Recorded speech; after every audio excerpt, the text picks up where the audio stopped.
Now, from a coach and mentor perspective, how many say you give some feedback, constructive, and then they don't appreciate it, take it, or give you a double take, and then you reestablish, find a different way to communicate the same correction because you still feel they need it. So how many of these correcting of your communication do you give an individual until, okay, maybe I'm not the right fit for this person, or they're not the right fit for this role, responsibility, or team? So two responses to that. The first one is as a coach, I feel that it is my obligation and my issues to find success for a client, or let's use an athlete. And these, even in business, right? I think it's my job. So if I fail, right, if an athlete isn't doing what I tell them to do, if an athlete isn't, getting the results I want, that's on me. It's not on the athlete, Mm-hmm. because there's something about what I'm doing that's not um, creating the environment for him to move forward. And that's my job. So I have to create that environment for him to move forward. And if I don't do that, then I'm lacking. And at this point in my career, I do get to choose some of the people I work with, because I have found that some of personalities don't fit well with me. I don't work well with people that don't know exactly what they want to accomplish. If you tell me you want to accomplish something that's freaking impossible, I if it's in my lane, I'm going to try to help you. But if you come to me and go, I really just don't know what I want, I'm going to say to you, hey, I think one of the first things that we want to do is really identify, what drives you and what do you want to accomplish. And here's some exercises or opportunities that we could do on that. And if I don't have success on that first go, I'm going to probably TO that to somebody else to help move that along to get them to the point where they can work with me. But I take ownership on not being fully equipped to handle that current situation. So I understand that's probably an inadequacy as a coach that I'm working on. So that's the first aspect of it, right? Is I got to take ownership of the success or failures of the client that I work with. Mm-hmm. The second thing about it is, um, I don't play baseball. So it's not like a three strike rule. I tell you something. If you don't do it, I'm going to come to you and say, um, is there an issue with this? Is there something that you don't understand? Is it not clear? Because I'm looking for it here. This is what I want to see. If you can't do that, then you need to let me know. Oh, I could do it. I could do it. You can. Hey, you obviously can't do this. I take it away from them. I don't. I don't fire them. I don't. I don't even reprimand them. I don't get upset at it. I just basically say I'm removing that task from you. And now I know that I can't trust you with this level of. And I have tasks that are at certain levels in my life, Mm-hmm. and then I don't basically accelerate you in the process. There's levels of delegation. I learned this from a guy named Ari Meisel, brilliant person. And there's 6 levels of delegation, and I'm going to probably screw it up in regarding the exact order. But level 1 is do as I say, which means I completely dictate to you what I want you to do, and you do everything exactly the way I say. Level 6 is just get it done, right? Mm-hmm. Meaning I don't care, get it done. I care about the outcome, not the process, right? Level 5, and I'll work back. Level 5 is get it done within these parameters, meaning I've created a structure of, let's say, nothing below this or nothing above that between this time and this time. But you get it done, but you have full autonomy within this box to get something done. Level 4 is um, come back to with options and choose the best one. So it means I'm still giving you autonomy, but I want to make sure that those options are approved, but you have the autonomy to choose what you think is the right fit. Mm-hmm. Level 3 is bring me the options and I'll choose. And I don't even remember what level 2 is. Um, I live in the most comfortable part of my life, both business and in coaching, in level 5. So when I work with people, coaches, or even a client for that matter, I give them a task and I decide what type of level that they're in that environment. So if they're a level 5, man, I'm like, we have the best relationship there is, right? If they're a level 6, I don't know if I have that much trust to give somebody just level 6 all the time. Because you imagine some young people, they could do some dumb stuff. Yeah. But if you've created the framework and they're constantly just hitting the mark, now all of a sudden you give them a little bit more leeway, right? I remember when we had a lot of coaches and we had an internship, I used to go to Costco and get $100 gift cards, gift cards from Costco and $100 gift cards from Amazon. So we had about probably at any one point about $500 sitting at the desk in the coach's office. Mm-hmm. And the rule was simple. If there's anything in the facility that's broken, if there's anything in the facility that you think we need, if there's anything that within your client interactions that you think would make the experience better, and it's within this range of money, and that's a decision, just do it. And I've eliminated the ability for them to go above my range by doing gift cards, right? So they can't go over that amount. I used to give credit cards out, and that's a bad mistake. I've learned that one. So again, my own fault, right? I learned that. So that card now becomes an opportunity for them to make an autonomous decision so that they have ownership in it. They make an impact to the facility. They make an impact to a client's life. And how much, like, I've already budgeted that for those decisions. Mm-hmm. So we're now obviously already, moving the ball forward, and we're making some good moves in the business side of things. But when someone comes to me and asks me a question, I think to myself, how many questions am I fielding at certain levels? So, hey, Coach Cav, what do we have to do for this? Let's say I have to specifically tell you exactly what you need to do. That's a level 1 question. Well, yours should be on level 1 payroll.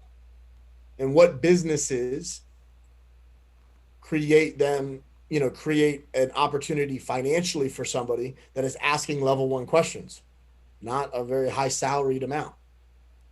But somebody that's constantly asking level 5 questions, level 6 questions, because you trust them in those environments, well, I think what's going to happen is those people have the opportunity to, grow, and they have the opportunity to get paid a lot more. So if you're looking at this from a business standpoint, I think that it'd be pretty wise for you to start thinking about what questions are you asking your superiors? What questions are you fielding as a manager, right? And then what levels do you feel like you're working the most in? So that's what I do. And if I start fielding a whole bunch of level 2, whole bunch of level 1 questions, I've done a poor job of laying the groundwork for an environment that they're comfortable coming to me and doing their own thing.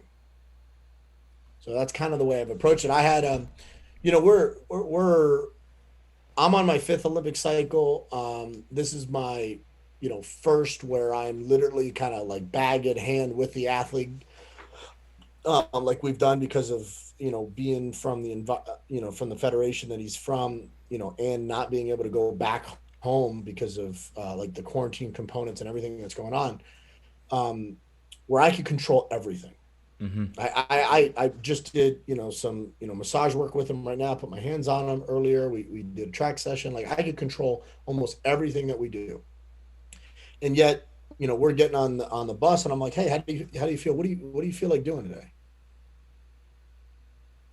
And he's just like, well, walk me through it. And we joke around because we're at the point right now where I'll say something. He goes, that's what I wanted to do.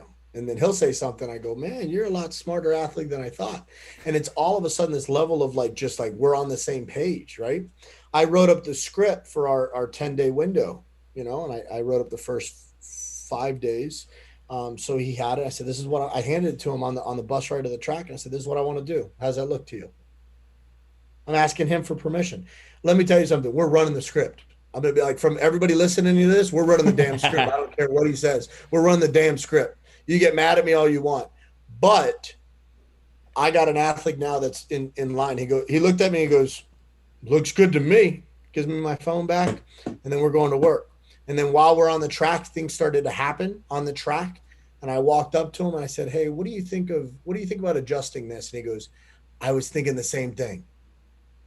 I wasn't sure if you were going to say it, so I was just trusting the process." So he has so much faith in me, which is a lot of responsibility, but Mm-hmm. he's also willing to like tell me these things. I think that's so valuable as a coach. So you have to start figuring out like what type of relationships do you want? Do you want to work with an athlete that you have to tell them to do everything all the time? You know, you probably don't want to work with level 6 athletes where it's like, hey, just get it done, because they'll pick some dumb exercises if they have social media. But you're going to see this all in your entire career. And I'm at the point now where the relationships with my athlete matter more. Like I'm going backwards, you know, Tex, like I'm completely rewinding the tape and I'm going back just to one-on-one because it's what I love to do. And I can create a culture with the group stuff, which I love, right? So in the coaching world, I talk about like, what's your ace in the hole? So in our coaches room that we have with mentorship, we call it the ace, right? And one of the things that's kind of like our ace in the hole for our group is the A stands for accountability. Like the coaches room that we have, it's a strong level of accountability because we're honest with each other, right? Mm-hmm. If I say, "Hey, I'm going to do something," and I don't do it, somebody in the group's going to call me out, even though it's my environment, it's my mastermind. It doesn't matter. C stands for community, right? There's a community of people that are like-minded, that are high performers, and that are headed towards a direction that we all, you know, are striving to. Now, what's interesting about what we're striving to, we all have a different um, measurement and idea of what success looks like for us as coaches and as businessmen. But we all understand that what we are striving to reach is what is our ideal scenario of success. And I think that's super important because if you're in an environment that everyone has that kind of vision and super clear, it's amazing how fast you could go. And then the last thing, the E for the ACE stands for enhanced opportunity. You know this better than anybody. When you're in the right environment and those people are accountable and there's a good community around those people, the opportunities that come to you are going to be way greater if you're just solo. So that's the way I approach it. And then what I try to do, because I've had, so this is an interesting thing. I had such success in the coaches room with our mastermind with this ACE concept that I just said, man, I need to bring this into my athletes. I need to actually create this. So now I have accountability athlete to athlete in the business where I have other athletes starting keeping some of our other athletes accountable. I have a community of those athletes where I bring them together and I have overlaps, right? So I probably, for most sports, I know there's definitely some that are like way outside my lane. For most sports, I have at least one to three one percenters, like greatest, you know, in their time, in their position, at their, you know, in their field. In football, like every single position, I have a Pro Bowler that I could pick up a phone and call and say, "Can you get on the phone with this kid? He's going through exactly what you're going through." Right? Mm-hmm. When Tim Boyle came out of college, he gets picked up by the Green Bay Packers. He's a quarterback. He's a backup quarterback. We already know he's going to be backing up Aaron Rodgers. Like he ain't trying to fight for that one spot. This was, you know, 4 years ago. So I call a friend of mine, Craig Nall. Craig Nall played quarterback for the Green Bay Packers. Backed up a pretty good one, number 4. So I say, "Hey," he goes, "I'd love to talk to him. Give me like here, give him my number, get him on the phone. I'll tell him all the ins and outs of how do you take care of your shoes. What do you do? Like take some Vaseline and put it on the inside of your helmet because you're a backup quarterback. You're not going to be going in. You just don't want any frostbite on your sweat." And it's like things that I would never know. And I know the game really, really well, but there's just insights to the game that you would just never know unless you were in that exact position. So I'm able to do that now, and it's creating a community of athletes that are way more powerful than me. Mm-hmm.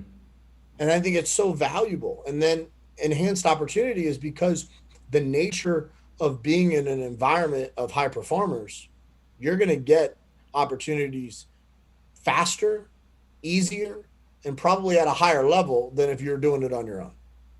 So I've just taken this thing that on the for me, which is reverse, where I've taken my athletic approach to business. And now the business approach, I had to make some adjustments a little bit. Some of those things that work really, really well, I'm now positioning it back to my athletes because there's something that's super valuable is nowadays, these, especially now with the NCAA with likeness and everything else that you could have, these athletes are now their own business. Their Mm-hmm. body is their brand, and it's important for them to kind of build that. So if you don't do it for them, they're going to try to do it on their own, and then they're going to go to the wrong person for advice, and that's what's going to mess you up. So I'm trying to kind of create this environment that has everything that they need under one roof, even if all of the things don't come from me. That's what I'm working on.